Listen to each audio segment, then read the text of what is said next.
Good afternoon, good evening, good morning to you. My name is Dumi, and it's raining today. There's thunder, and it is very cloudy. And I decided that I was ready to come back and do a video today. So, let me just do it.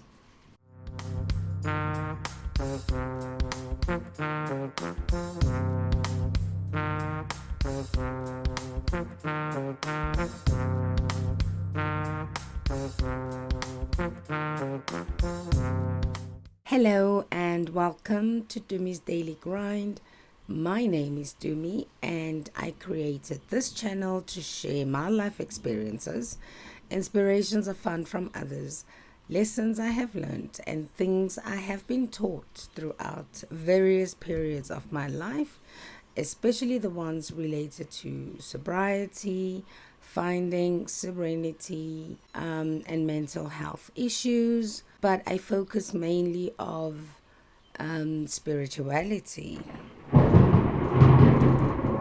There is so much thunder happening today, and I just wonder why, as I started recording, the thunder just kept going. So, I haven't done a video in a while.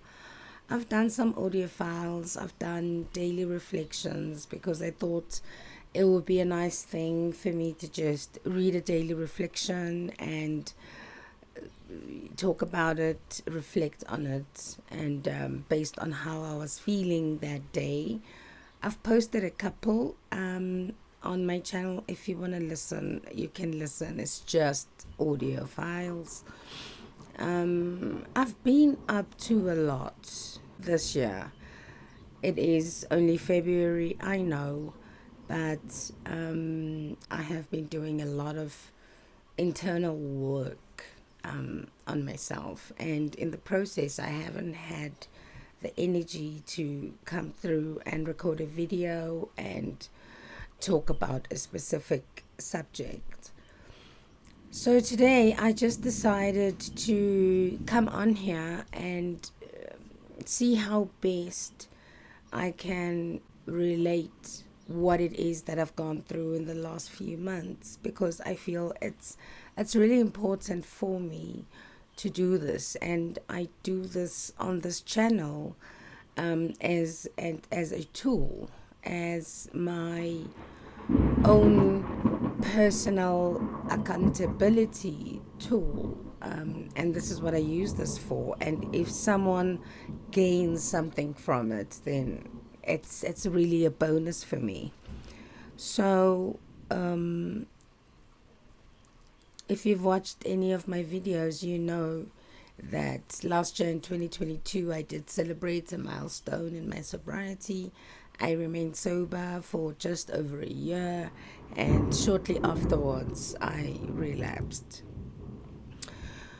And after that, a couple of things happened which I find to be really important in my life right now, and really important in getting me back on this journey. But I had to put in quite a lot of work for me to be well again, for me to be happy again, for me to be able to come and sit here and have this conversation in front of the camera, you know.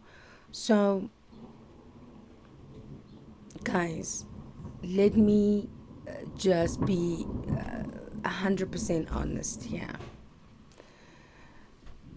I have been drinking alcohol since I was 15 years old, and it has been something that has occupied the majority of my life, and it's not easy to live life without, especially when I don't remember a time where I was able to have fun without having a drink, without being tipsy, without having people around me who are also drinking and smoking and dancing and doing all those lovely things. It just is something that hasn't happened for me. And now having to do life without alcohol is not an easy feat, you know. I know a lot of us come here and places like this and we preach how life without alcohol is awesome and it's good and it's healthy for you. And I know how we talk about how the spiritual life is the way to go, finding yourself, finding freedom, self-care, and all of those lovely things that everybody would like to speak about. Motivational speakers are talking about a healthy lifestyle, they're talking about a spiritual lifestyle, they're talking about spiritual growth. And I know a lot of us are out here trying to fix our lives and find happiness and find contentment. But as a person who is on this journey, I can tell you now, it is not a very easy thing to do. It is not. And one of the main reasons why it's not an easy journey is because I have become who I have become based on what I have done in the past. And this journey requires the change that will create the change that I require on a daily basis. And it is the most difficult thing I have ever had to do in my entire life. It is difficult because I have to change the core of who I am. I have to change the beliefs I've always had in my heart and in my head. You know, I have had to change how I define myself. I have had to change how I define fun. I have had to change how I choose friends, how I deal with my relationships. And it has been an adventure. It has been an adventure and a half. And this past 2 weeks has been an eye-opener for me, you know, a really big eye-opener for me. I've done a few videos where I speak about the benefits of the 12-step program. I spoke about the 3rd-step prayer. I broke it down. What does it mean for me? Relieve me of the bondage of self. I surrender and all of those things. And it is easy for me to come here and talk about these things. I can talk about these things because I can read about them. There's literature on them. We speak about them when I attend meetings. I talk about them on a regular basis. But that is different from actually practicing these principles. You know, it's really different. It is not the same thing. The past 2 weeks, I realized that one of the steps that I didn't do properly and correctly is step 2.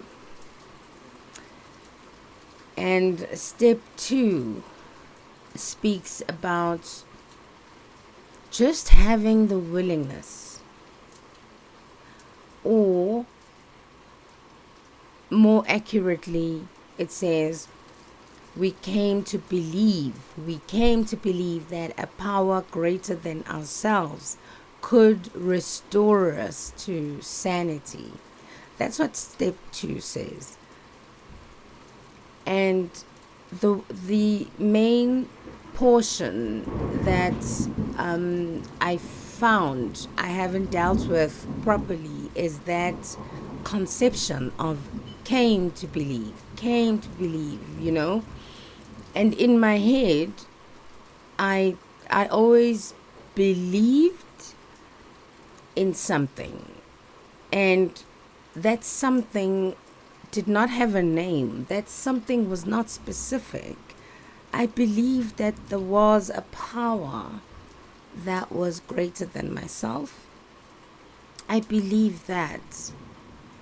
However, because I did not have a clear understanding of that higher power's capabilities, that higher power's abilities to help me, because I've always been self reliant. I've always been able to get up and do whatever it was I needed to do at that time to ensure that life was comfortable enough, that we had food on the table, that we had shelter, that there were, all the basic necessities were covered.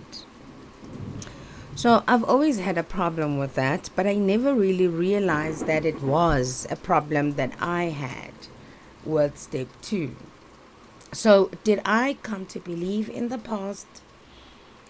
I don't think so. I don't think there was a time that I came to believe that a power greater than myself could restore me to sanity. Now let's look at the second part of that step. The second part of that step says restore to sanity. And I had to understand that as the insanity that was going on with my life, that was creating this unmanageability that I was dealing with on step one, was to me not an insanity of the mind. It was an insanity of doing the same thing over and over again and expecting a different result every time. Now, in normal life, I have done things over and over again because I was expecting a specific result. And because I was expecting a specific result, I was able to do those things over and over and over again and get that result, or a similar result at the end of the action. It never occurred to me that it actually meant that I always believed that I could have a drink today because I am hanging around with such and such a person. It is not going to be the same as the last time. This time it's going to be different because I am in this place. Or this time it's going to be different because I'm having Moet Chandon, I'm having French champagne, I'm having Verve, I'm having a different kind of alcohol. And I was able to convince myself that it was going to be different this time. That is the insanity that is spoken about in the second step. So I was a very functional alcoholic. I went to work. I did my job. I did my job exceptionally well. I met my targets when I was still working for somebody. I met my targets. I was able to show up for my meetings. I was always on time. I looked nice. I looked presentable. I was able to sit in front of executives and present a solution that they wanted, close deals. I was able to do all of those things. And after that meeting, I would get an order perhaps, and I would celebrate. In my celebration of achievement, I would then go back home, open a bottle of Cabernet Sauvignon, and celebrate with a glass of wine. And but every time I would get drunk. But for some reason I was able to wake up the next morning and go to work with a hangover, feeling terrible, and I would carry on with the day. And then the next time it would happen again, something would happen in my life, perhaps negative, and I would use alcohol to try and forget about the problem itself. throughout all of these times, the common thing here was alcohol. It didn't matter what it was. I drank gin, I drank vodka, I drank Savannah, I drank red wine, I drank white wine, and it didn't matter what it was or what kind of bottle it came in or how much it was. That didn't matter. What mattered is every time I did it, something would happen. I would get drunk. And when I get drunk, I would act a certain way. I would do certain things that I was going to almost always regret the day after. And my insanity was exactly that. My insanity was that I believed this time was going to be different. I really, truly believed that this time was going to be different. And it's so amazing that in the last 2 weeks, I said to her, let me look at this properly. Just give me some time. Let me look at this properly, because I don't recall a time where I successfully answered this question, where I successfully was able to say I came to believe that a power greater than myself could restore me to sanity. Another word that I want to speak about here is restore. You only restore something that is broken. You only restore something that is damaged. You only restore something that really needs the help. And I've always had this reservation that I don't need restoration. All I need is to drink less, to drink properly, to not cause drama whenever I drank, to be able to just have one glass of wine in the evening after supper and go to bed and wake up in the morning and carry on with the day and not have all of these negative consequences that are going to come with it. But it could never happen that way. So I believe that I didn't really need restoration. In fact, a lot of people were not aware that I was. A lot of people were not aware that I had a problem with drinking. And why would I then need to be restored, renewed, renovated? And I think that all of those 3 points that I mentioned about this step played a very important part in why I haven't had a solid recovery 9 years. I haven't had it solid. And I said to her, just give me time. Let me work on this. I really need to work on it. I think this is where I got things wrong the first few times I came to this program. And she said, sure, take your time. No problem. It's your recovery. I am here for you. And I realized that I hadn't even read any. Any of those books at the back. I only focused on the program, on the first 164 pages of this book. I knew it like the back of my hand. You go find stories that you want to read and let's discuss it. Let's talk about it. Tell me what you think. Tell me if any of them are going to help. Let's just see. I don't know. And so I did. But when I went through them, there was one that was really, really, really, really pertinent to where I am right now. And it's called Physician, Heal Thyself. And I think it's on page 301 of the big book, Alcoholics Anonymous, if I'm not mistaken. I can quickly just check. Because I think, yes, page 301. And it's called Physician, Heal Thyself. And it is about a psychiatrist and a surgeon who, it says here, he had lost his way until he realized that God, not he, was the great healer and not him. And the story was, I related so much to the story, not because I'm a doctor or a psychiatrist or whatever, but I related to it so much because I am a person who's really interested in knowledge. I'm a person who likes to read.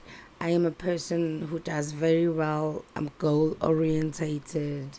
I am positive. I've got this attitude. I am willing to speak my mind. And in the context of this whole thing, I always viewed myself as a person who knew the program because I practiced it. In fact, I thought at some point I had a spiritual awakening, right? And until now, I realized that that wasn't so. That wasn't so.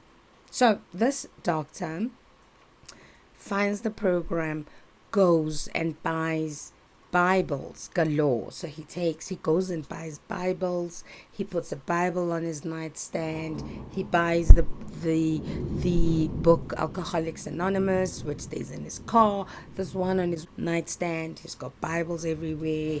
And he's an educated person. I mean, he's a psychiatrist and a surgeon, and he knows, right? He's got knowledge. I related to the story very much because he says, even with all that knowledge that he had, even as a psychiatrist, he wasn't able to help himself. And he thought he would be able to help himself, and he wasn't. He wasn't able to help himself. And then at the end of the story, on page 308, I think it is. Let's just see. Yes, on page 308, it says, I'm going to read it. It says, doctors have been notoriously unsuccessful in helping alcoholics. They have contributed fantastic amounts of time and work to our problem, but they aren't able, it seems, to arrest either your alcoholism or mine. And the clergy have tried hard to help us, but we haven't been helped. And the psychiatrist has had thousands of couches and has put you and me on them many times, but he hasn't helped us very much, though he has tried hard. And we owe the clergy and the doctor and the psychiatrist a deep debt of gratitude, but they haven't helped our alcoholism, except in a rare few instances. But Alcoholics Anonymous has helped, he says. What is this power that AA possesses? This curative power. I don't know what it is. I suppose the doctor might say, this is a psychosomatic medicine. I suppose the psychiatrist might say, this is a benevolent interpersonal relationship. I suppose others would say, this is group psychotherapy. But to me, it is God. And this stuck with me. This stuck with me a lot because the first time around I did service. I did service. I did my step work. I attended meetings all the time, and I did everything.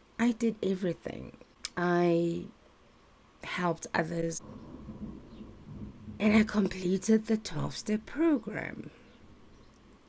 to the best of my ability at that time. All right. I did all of those things, but I just came to realize in this last 2 weeks that I had no idea who or what my higher power was.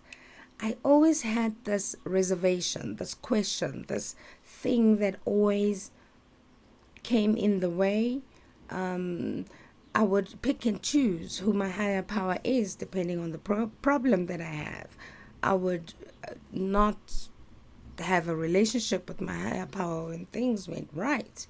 Or I would, look at my higher power when things were going wrong and say, but how would you let these things happen to me? My higher power was very vague, very vague. I did not know who my higher power is. And that is what was missing. That is what was missing in my recovery. And that's why I haven't had a solid recovery. I haven't. And I'm sitting here thinking about all of the things that I've learned about halt and how and easy does it and keep coming back, and all of those things have contributed immensely to who I am today. And it was incomplete. It was incomplete because I lied about my higher power. I lied to myself about my higher power because I did not know who I was referring to when I prayed. I did not know who I was referring to when I said, I have a good relationship with my higher power. I did not know. And it's not a thing of saying it was purposeful. I was being deceitful. It wasn't that. I truly believe I understood my higher power until 3 weeks ago. Until 3 weeks ago. Until 2 weeks ago. Until last week, where I was able to sit down and say, all right, let me deal with this. Let me deal with this right now. Who are they? Who is he? Who is she? Who is God of my understanding? What is this God of my understanding? And for the first time ever, I managed to put it down on paper. I really got into it. I read, I listened, and everywhere I went, everyone was talking about God of their understanding. They were talking about their higher power. They were talking about how they remain sober because of the grace of God, by the grace of God. And for the first time ever, I now understand what is the spiritual awakening that everybody was talking about. What is a spiritual awakening that I thought I understood, So that's what I wanted to say. So I sit here on Wednesday. It's raining outside. There's a thunderstorm. And I am not too excited. I am not over the moon. I am not jumping up and down about having this realization finally. But I feel kind of neutral, I feel neutral. I feel that for the first time I understand what people mean when they say life has absolutely no coincidences. And I understand what they say when they say things happen because they are supposed to happen. And when they say things like, we are here precisely because we need to be here. And I am grateful. I am grateful that I heard those things. I am also grateful that I thought I understood those things, because now I have the opportunity to relearn. I have the opportunity of a different mindset. And I think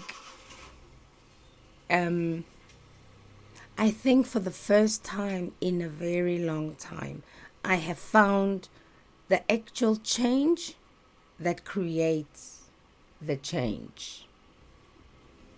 I truly have found the change that will create the change that's necessary for me to fill that hole in my soul that hole in my soul that has led to my addiction, alcoholism, and just depression and anxiety and all of those things. And I am truly grateful that I can sit here and talk about it and not be afraid and not be, it's absolutely an amazing feeling.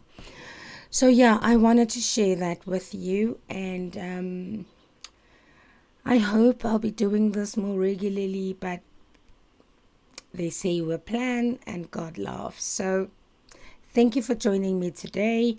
I really appreciate you listening till the end. I will see you next time. I love you. Lots and lots of love. Goodbye. See you next time. Bye.